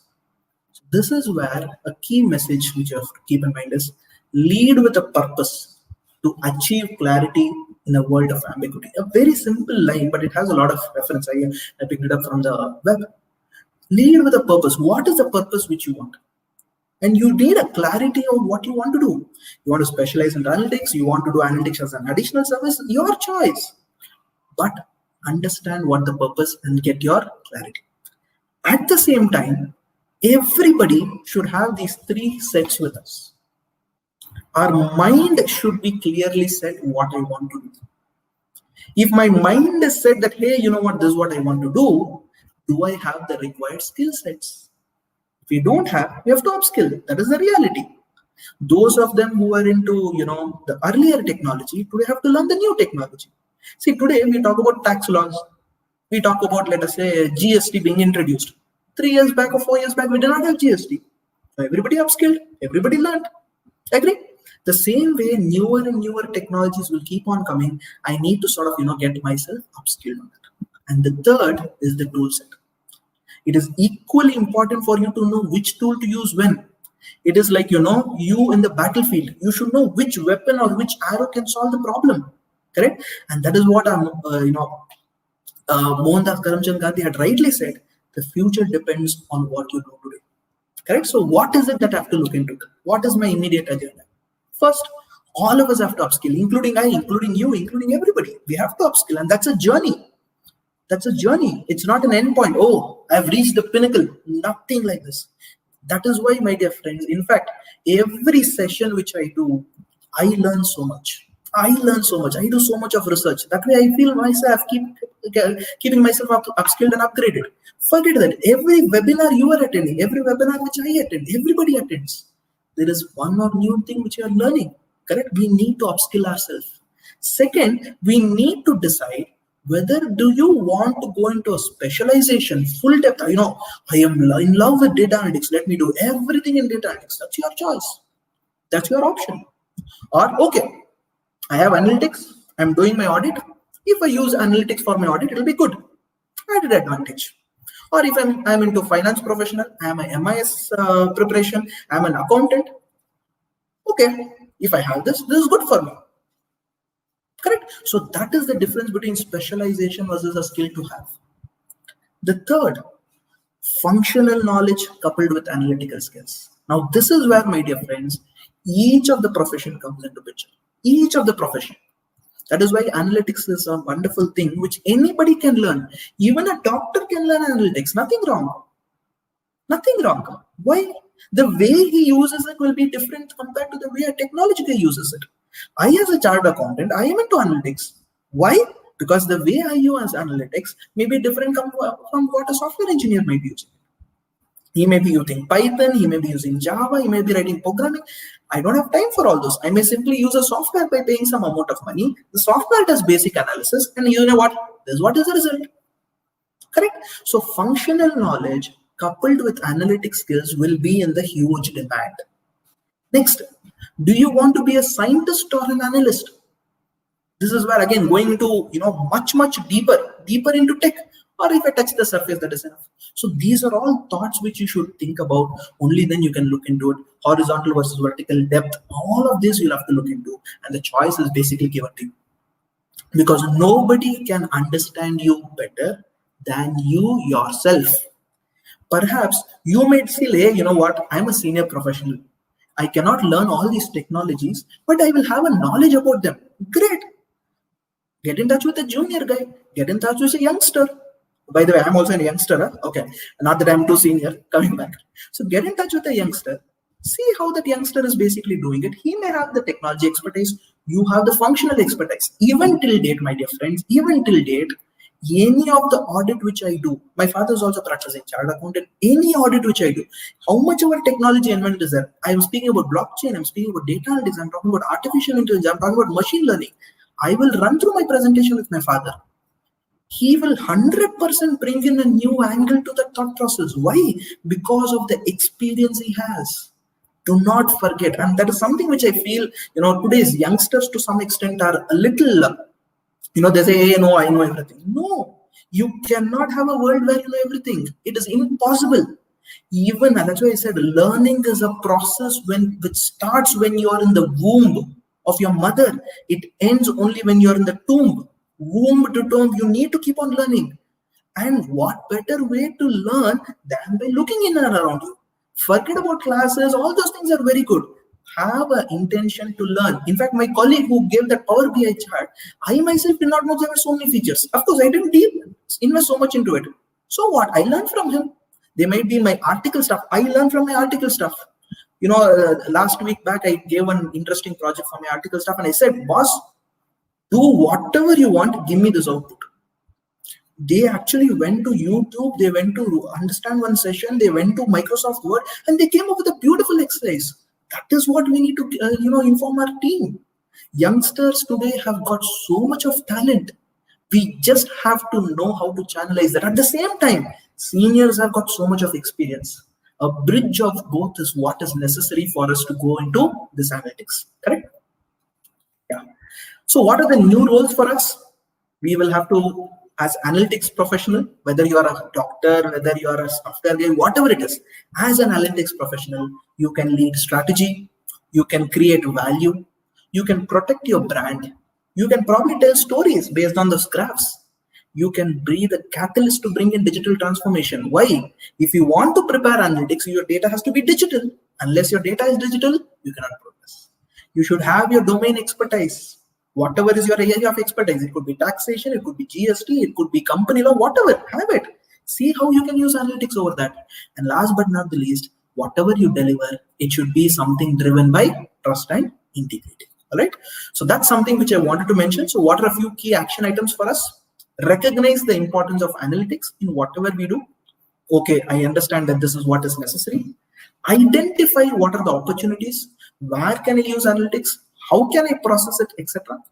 I need to ascertain what are the various data sources. Very important lesson, whether your Tally is sufficient, your ERP is sufficient, the format is sufficient. In fact, Tally may have the data, but the format may be having a trouble. So can I use an extraction tool for it? They are available in the market. Can I write a SQL for that? Those are things. You need to develop what?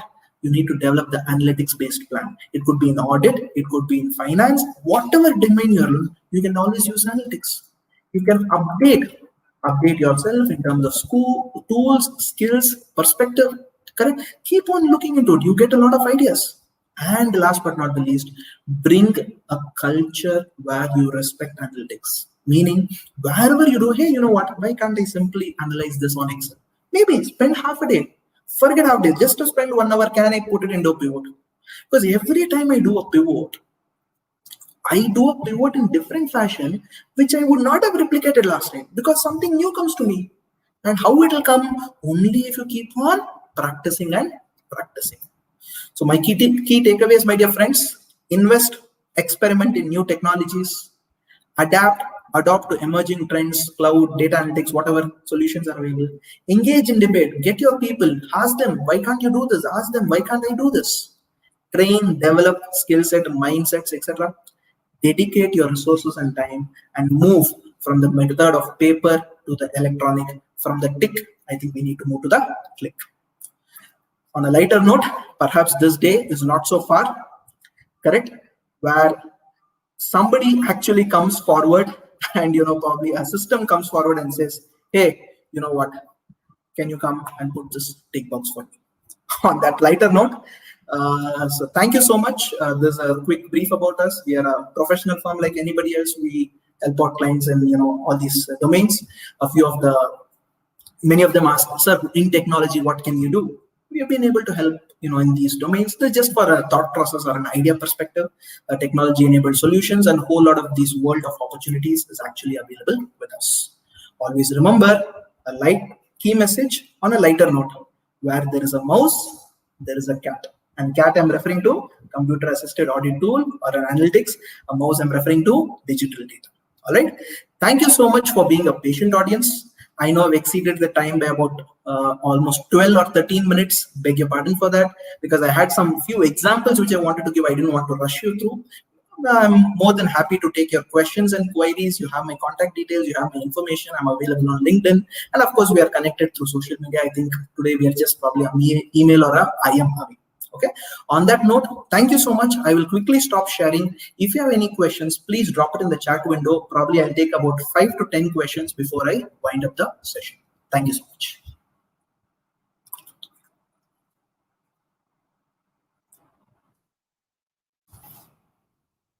A few general questions. Somebody is asking where is the PPT, etc. Somehow I'll make the arrangement to give that. Some amount of information is proprietary, so I will obviously have to restrict that. Anything other than that, I will definitely be happy to share it. Okay, and so those are basically few things which I wanted to make a mention. One more thing, many of them have a doubt is, sir, what do I do next? Okay, so we have a series of webinars lined up. The link would, as usual, just like how I posted this, I will post it in that group. We have that one small Microsoft Kaizala group which I just created, because WhatsApp has a restriction. So that is the only reason. There I will be posting you the updates. So please follow us in that, and you can always reach out to me for any clarification. Okay, so thank you so much. Let me quickly see if there's any questions. I am just going through the chat window. I'm not going to post these questions because unless it is generic or it's a common question for everybody. Let me quickly see this. I think there's a YouTube recording session, so it should be available on YouTube itself. So I think it will be available. Oh, a lot of my friends from across the world have joined in. Thank you so much. Thank you so much.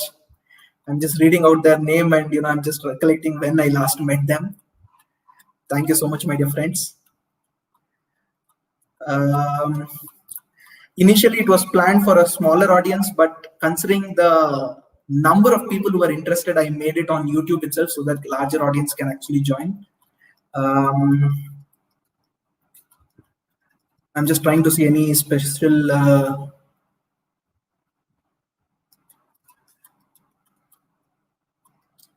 Okay, nothing specifically which is there. Of course, you can always revisit this entire session. It is available. Somebody says authentic data I get from Tally. Wonderful.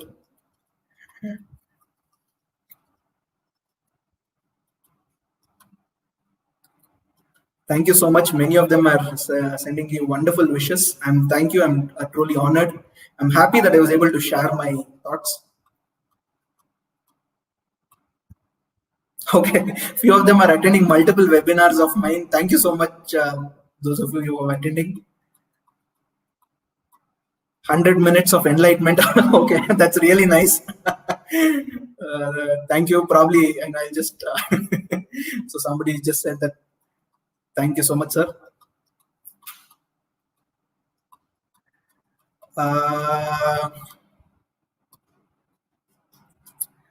Analytics and analysis are the same. See, I think it's just the nomenclature of the wordings. I think we should not look into it. Data science and analytics, again, these are interchangeably used. Data science is much, I think, as I told you, it's like, doing a lot of cause and effect relationship, here versus there versus here, a lot of things like that we'll have to look into. That is what happens in a data science. Analytics, as I think I took you through what exactly that was. Whether do you suggest any certification course on data analytics? As of now, I would probably say just hang on, just finish this, the web series. Based on that, you yourself will have got so much of idea.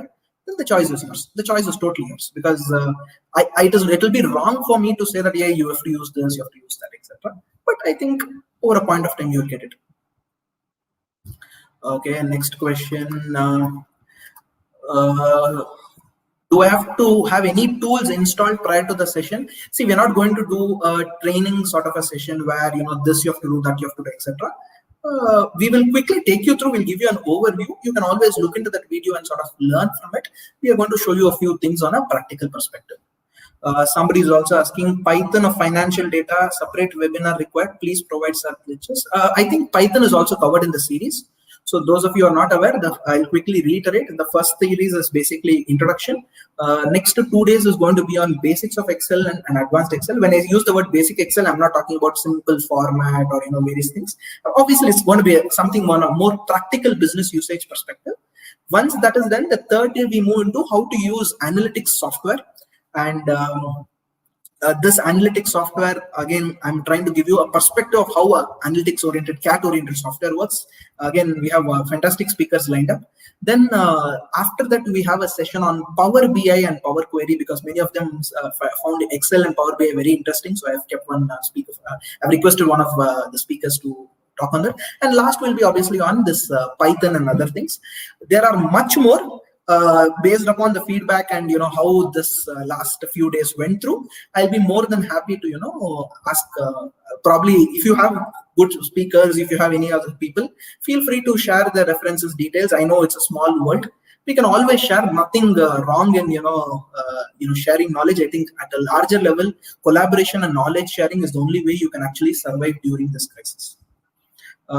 Any courses specific to audit and finance? I think you'll have to just hang on. I would suggest get an idea of whatever we are going through. Probably after that we can decide. So I think the functional element is what is important. Any tool can probably do it. One tool will have this option here, one more tool will have it here. It really doesn't matter. Anything else which is there?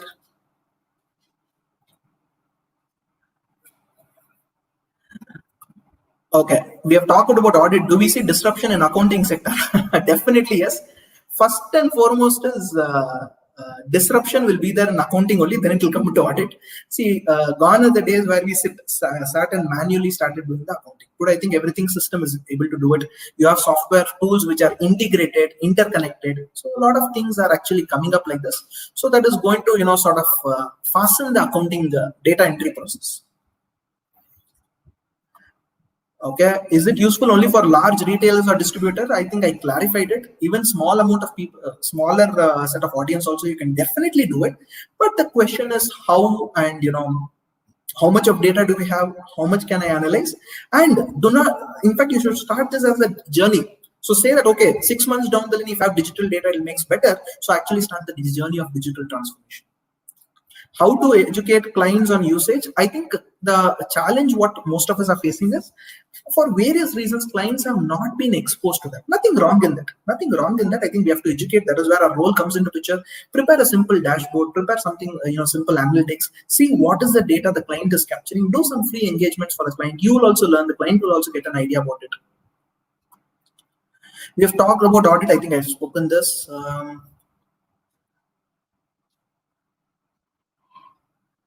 Okay, Danesh Mehta, please conduct a similar series for blockchain. Okay, we will see, sir. So that's the first attempt. I mean, there are a lot of things. I'm sure we can definitely see how to take this to the next stage. I do forensic analysis. Guess tools suggested by would be helpful in better output and determining red flags. Yes, Mr. Jinesh, there are definitely hundreds of tools like this. You can definitely go through that.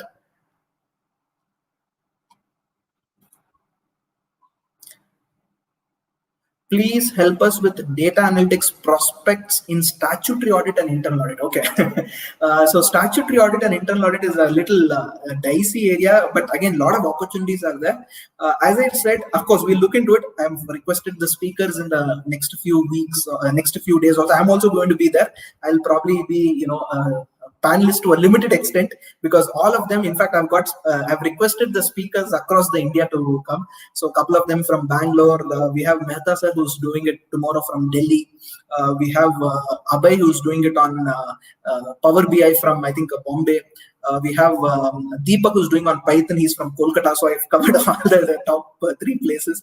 And of course, we have Venu sir, who's again one more GST related specialist, and he's going to speak on Excel and analytics. Again, he's from Bangalore. Then my mentor and my guide, Rafiq sir, who's again, I would say probably, a whole lot of world of wisdom. He always adds a new perspective in any sort of new thing. So I think I've got all of these. I've requested all of these people, rather not got. I've requested all of these people. So I'm sure they will be adding insights. So I think there you'll get specific questions and specific answers. So Nishant, I would probably suggest you just wait. Do we require multiple tools for analytics? First thing is see how their data is, and after that, I think you can go to the next stage. Please take an exclusive session on analyzing data generated out of Tally or audit perspective. Alama Prabhu sir is asking this particular question. Sure, sir. I will plan something. Maybe it may not be possible immediately because we have 6 sessions lined up. What I'm planning to do is, after the feedback which I'm receiving from most of you, we will go into some more, specific sessions. Do I have any exercise provided? As I said, this is more of an educational series, nothing to do in terms of exercises. Probably we can just give you, and request the speaker if they can give you some amount of, thoughts on how you can practice. I think that will be good. Are there any specific report writing formats for such data analytics on BIs? I don't think so, sir. There's nothing like a report writing format. But if you have these SQL and other basic knowledge of those, it is obviously an advantage. But having said that, it is not mandatory to always have SQL knowledge. And today, softwares are available even with a basic work. I would probably say, functions, you yourself can create your own SQL. You can just say create, insert, you yourself can plug and play. So definitely it is that. But from a reporting perspective, it is basically from Excel spreadsheets, you'll have to bring it. Again, if you're talking about presentations and decks, I think we showed it to you. Those are possible. In statutory audit, we can find number of payments more than 20,000 using cash. Perfect. So I think that's one simple case. Wonderful. I think Mr. Pradeep has told that.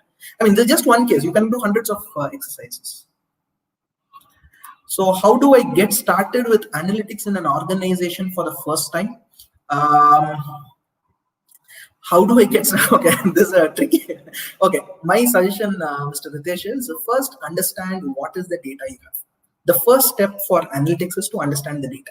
So if I know this is what is the data I have, this is what I'm capable of analyzing, then you can go to the next stage. If the data itself is not available, I think it becomes difficult. So I think the first take-home point is, can I prepare a list of requirements or places where data is? I think that will definitely take you to the next stage. Please update me of any session and report on DA from Tally software. Mr. Kashinath, I think in Tally itself, there are a few basic data analytics features. Want of time, I was not able to show that, but probably we'll see if those things can be covered. Otherwise, also you have a module called Audit and Compliance module. You go click on Audit and Compliance module. In that Audit and Compliance module, you have a few features of data analytics. You can definitely go get it.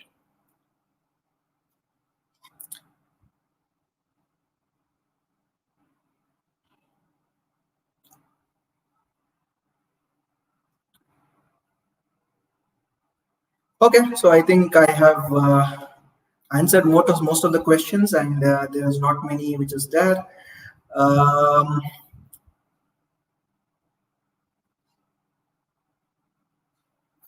Thank you so much, Alama Prabhu sir, for this very generous feedback.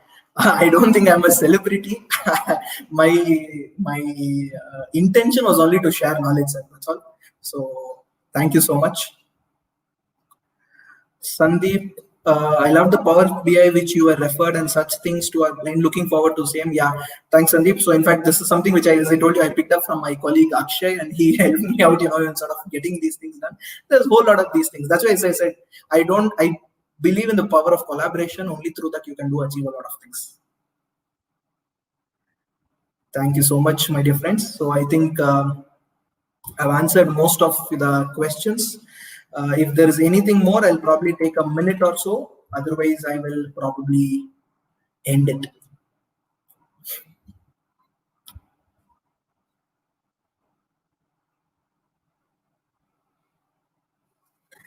Okay, so I think that's about it.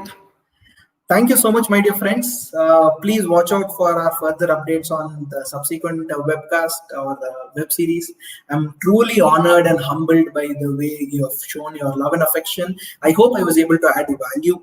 And we are in a small world. I think all of us will have to learn together and live together, correct? And let's all hope and pray that all of us are able to become much more specialist or much more better equipped in the days to come, considering this unfortunate COVID or Corona situation. And let's pray and let's wish that all of us are being successful. A lot of efforts are being put by various people. It could be front-end workers, it could be government, it could be the policemen, it could be the doctors, various people. I think we have to be very happy for the fact that we are alive, we are blessed, and let's only hope that our knowledge, our resource, our skill set, we use it for the betterment of whatever work we do. It can be maybe knowledge, it could be a client service, it could be the betterment of the country, and that is the only way as a country, as a human being, as a person, we will be able to. Thank you so much. Humbled am I by your thoughts, and humbled am I by your wishes. I pray all of you be safe, and I hope that we will meet again some other time very soon. Thank you.